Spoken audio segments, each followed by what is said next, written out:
Sederhananya sih gini, ketika keluarga gue sudah hancur, kenapa gue harus ikut hancur juga? Nah, jadi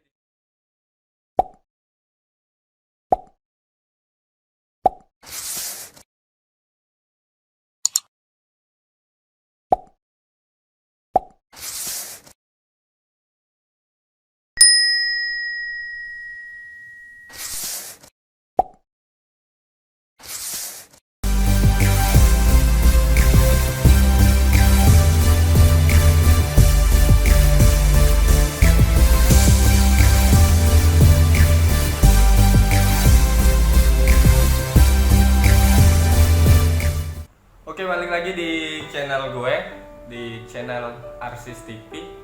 Jadi kali ini gue bakalan bahas, mungkin topik yang gue bahas kali ini agak sedikit berbeda.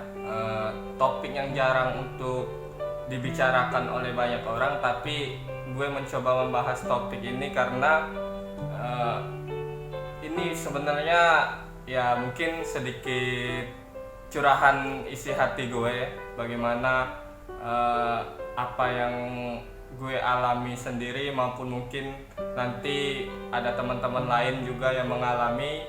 Nanti kita bisa sharing, kita bisa ya saling curhat-curhatan lah di video kali ini. Jadi teman-teman, sebagaimana kita ketahui bahwa di kehidupan anak-anak kita itu, di dunia anak-anak, setiap anak-anak itu tentunya punya dunianya sendiri. Karena ketika anak-anak, tentu dunia anak-anak itu adalah dunia bermain, dunia yang penuh keceriaan, dunia yang penuh kegembiraan.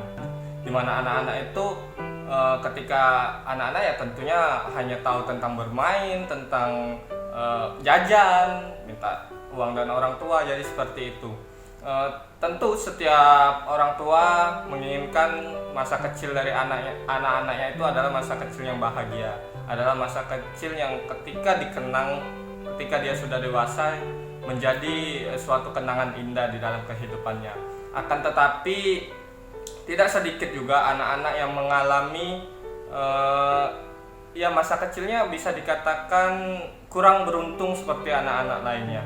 Karena ada beberapa hal, mungkin kejadian di dalam kehidupannya, ada beberapa hal yang membuat masa kecilnya itu ada catatan yang kurang berkenan, yang kurang menyenangkan di kehidupan anak-anak itu, sehingga masa kecilnya terasa kurang lengkap, masa kecilnya terasa kurang bahagia. Membahas tentang adanya kurang, ya kita katakanlah kurang bahagia ketika masa kecil, kita mungkin ada beberapa anak yang mengalami broken home dalam kehidupannya. Di sini kenapa saya membahas tentang broken home? Jujur karena saya pribadi adalah salah satu anak broken home. Orang tua saya berpisah ketika saya kelas 9 SMP atau kelas 3 SMP.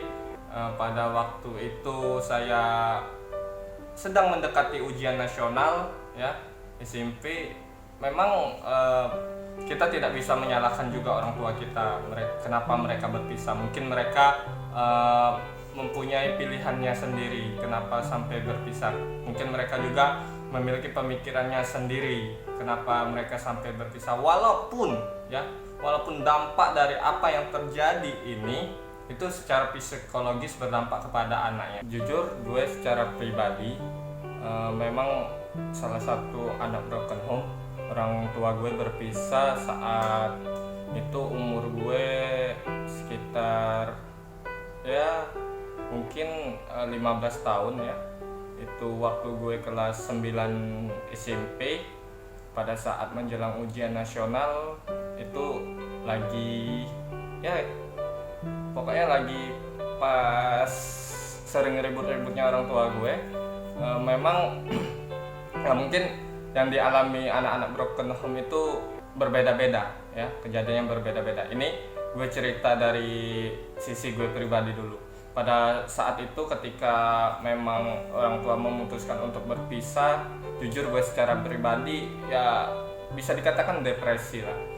Gue mencoba mencari pelarian kepada hal-hal yang bisa membuat diri gue merasa tenang, diri gue merasa nyaman, dan diri gue merasa ya berkurang beban di dalam hidup gue ketika gue melakukan itu. Akan tetapi pelarian itu lambat laun gue menyadari bahwa apa yang gue lakukan saat itu merupakan suatu hal yang salah, merupakan suatu hal yang tidak bisa dibenarkan. Karena menurut gue ya, ketika gue mencoba berpikir secara realistis, ketika gue sudah berpikiran terbuka bahwa gini sih logikanya.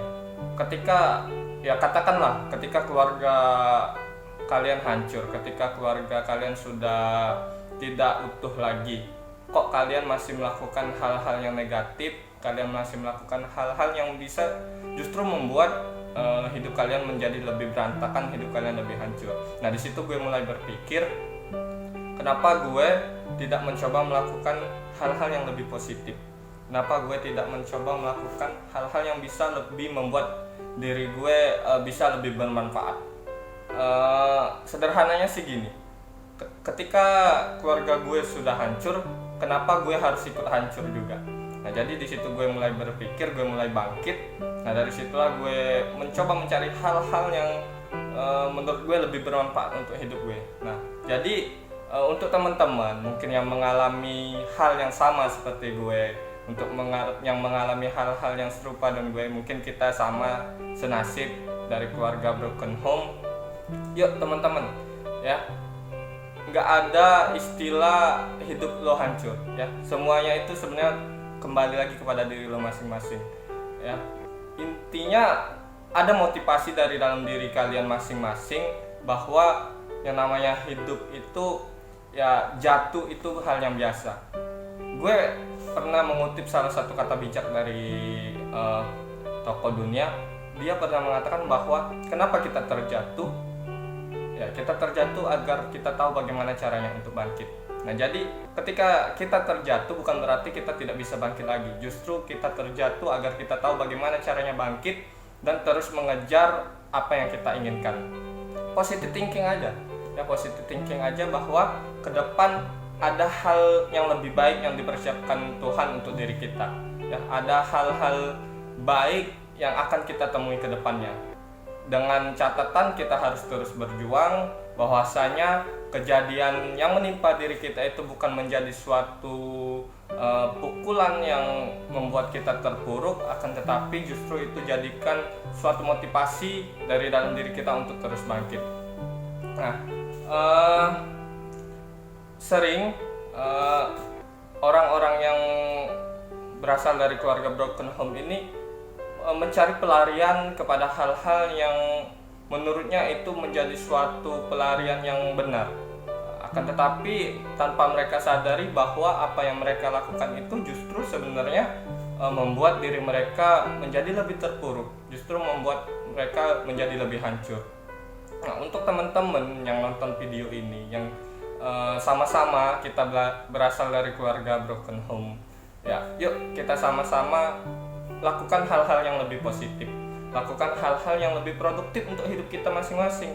Apa sih yang bisa kita lakukan supaya ya minimal mengurangi beban kita, mengurangi beban kita di dalam kehidupan? Dengan kita melakukan hal itu, kita merasa lebih tenang, kita merasa lebih bahagia, kita merasa lebih nyaman dengan melakukan hal itu. Mungkin bisa dimulai dari hobi kita masing-masing.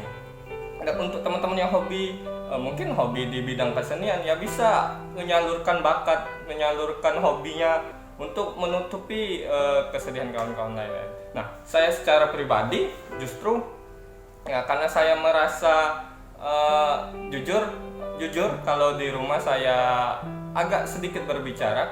Nah, saya mencoba mencari kesibukan untuk mengisi aktivitas sehari-hari saya dengan mengikuti organisasi-organisasi. Nah, di sini dengan mengikuti organisasi saya mengurangi pikiran negatif saya di dalam kehidupan saya, karena kehidupan sehari-hari saya diisi dengan aktivitas-aktivitas dari organisasi, sehingga saya merasa oh ini ada aktivitas lain yang bermanfaat untuk hidup saya yang mungkin nantinya bisa menunjang kehidupan saya ke depannya.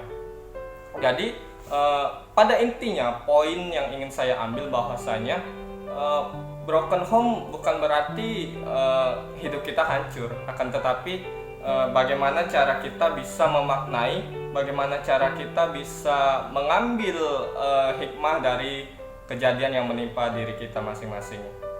Banyak anak-anak broken home di luar sana yang ya ketika terjadi broken home di keluarganya, mereka mencari pelarian ke narkoba, minuman keras, ya mungkin bisa dikatakan mereka mencari pelarian ke hal-hal yang justru menjerumuskan mereka ke keterpurukan yang lebih dalam lagi. Nah, tapi juga tidak sedikit anak-anak yang broken home justru mencari pelarian yang bisa menunjang kehidupan mereka, justru menjadi lebih baik lagi ke depannya. Pada intinya kita anak-anak broken home ini tidak berbeda dengan anak-anak lainnya. Kita juga sama, kita juga memiliki hak yang sama dengan orang-orang lain. Kita memiliki hak yang sama untuk bisa hidup lebih maju lagi ke depannya. Kita mempunyai hak yang sama untuk bisa bersaing dalam tanda kutip, ya, bersaing untuk bisa sama dengan anak-anak lainnya. Jujur, kawan-kawan saya pun banyak yang berasal dari keluarga broken home, dan setelah kami berdiskusi, setelah kami sharing, kami bercerita, ya alhamdulillah mereka memiliki pemikiran yang sama dengan saya, bahwa broken home bukan menjadi suatu halangan, broken home bukan menjadi suatu hal yang menghambat diri kita untuk bisa lebih maju lagi ke depannya. Yang jelas, terus lakukan hal-hal positif dalam hidup kita masing-masing, ya. Apa yang bisa kita lakukan jika itu baik, terus lakukan. Apa yang kita lakukan jika itu buruk, tolong hentikan dari sekarang. Kemudian saya juga ingin bahas begini. Mungkin kita anak-anak yang broken home ini kalau di rumah itu agak sedikit sungkan untuk bercerita dengan orang tua, dengan keluarga, agak sedikit sungkan. Nah, solusinya ya untuk teman-teman, mungkin teman-teman bisa mencari orang-orang di sekitar teman-teman, ya, orang-orang di sekitar teman-teman yang menurut teman-teman bisa diajak untuk berdiskusi, bisa diajak menjadi teman cerita, teman sharing. Bercerita bukan berarti kita mengeluh kesahkan kehidupan kita, akan tetapi kita bercerita itu minimal untuk mengurangi beban di dalam kehidupan kita. Nah, jadi kawan-kawan, tidak ada motivator yang baik menurut saya. Tidak ada motivator yang baik. Sehebat apapun motivator di dunia itu, dia tidak hebat sebenarnya. Ya, karena apa? Motivator terbaik di dunia ini ya diri kita sendiri. Kalau sehebat apapun motivator itu yang memotivasi orang, tapi kalau dari dalam diri kita tidak ada motivasi untuk bangkit, untuk maju ke depannya, ya itu bukan apa-apa. Maka dari itu ya saya katakan bahwa motivator terbaik itu adalah diri kita sendiri. Adanya kemauan, adanya motivasi ke depan untuk lebih maju lagi, itulah motivator terbaik, yaitu diri kita. Ada kemauan untuk maju, ada pemikiran visioner ke depannya, sehingga kehidupan kita lebih tertata dan kehidupan kita lebih bisa bermanfaat lagi ke depannya. Justru sebagai anak broken home, bagaimana caranya kita, ya, selaku anak ini bisa menunjukkan kepada keluarga, bisa menunjukkan kepada masyarakat luas, bisa menunjukkan kepada dunia bahwa ini loh, anak broken home bisa berbuat yang sama seperti anak-anak lainnya, bisa berbuat yang sama seperti anak-anak yang justru orang tuanya lengkap. Nah, buktikan bahwasanya kita bisa berkarya sama seperti anak-anak lainnya, buktikan bahwasanya kita juga memiliki hak yang sama, kita memiliki tempat yang sama dengan anak-anak lainnya.